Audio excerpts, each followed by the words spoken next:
তোমরা যুবক ছেলে যারা আছো, যার বাড়িতে উপযুক্ত বিবাহের উপযুক্ত বোন আছে, কিংবা ক্লাস 6 7 পড়ছে, 6 থেকে শুরু হয়ে যায়, 5 থেকেও শুরু হয়ে যায়, এই ধরনের বোন যাদের বাড়ি আছে, যুবক ছেলের সাথে বন্ধ করে কোনোদিন বাড়ি আনবা না। সে যে ধর্মের হোক, তোমার ধর্মের ছেলে হলেও বাড়ি আনা যাবে না। বন্ধু পথের দিকে পথেই রাখতে হবে। রক্তে মাংসে গঠিত দেহ, এটা কখন কোন ভাবে হৃদয় হবে বলা মনিঞ্চ মতি ভ্রম। আমি যে ঘরে আছি, আমার ওই মা মনি তার মেয়েকে বলতেছে, ওই তোর দাদুকে, তোর দাদু, এই তো দাদু হয়, দাদুকে প্রণাম কর। তো মেয়েটা আমাকে প্রণাম করছে। আমি বলছি, শোনো, আমি কিন্তু কাউকে দাদু দিদি বলি না। কেন বলি না? যখনই দিদি বলবো একটা নোংরা আলাপ এসে যেতে পারে নাকি?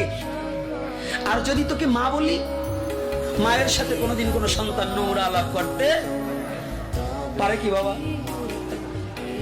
আমি কিন্তু ওকেও মা বলি, ওর মাকেও মা বলি। এর কারণ কি? মেয়েকেও মা, মাকেও মা। মা বললে মায়ের সে পবিত্র ডাক আর পৃথিবীতে হতে পারে না, পবিত্র ডাক হতে পারে না।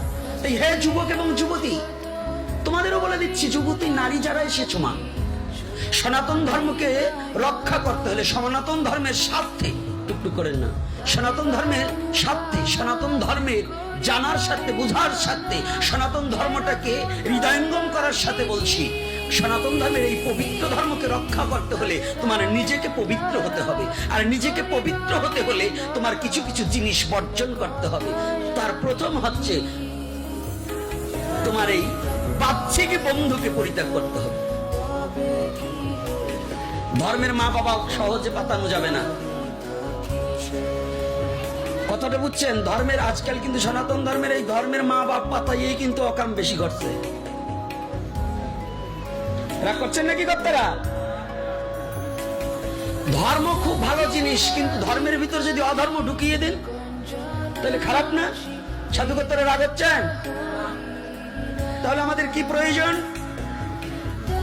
আপনাদের শিশরের হাত রেখে বলছি, যার বিবাহর যোগ্য কন্যা ঘরে থাকবে, সে হরিবাসরে যেতে হলে কন্যাকে সাথে করে নিয়ে যাবেন, নচেত শুধু কন্যাকে বাড়ি একা রেখে হরিবাসরেও যাবেন না।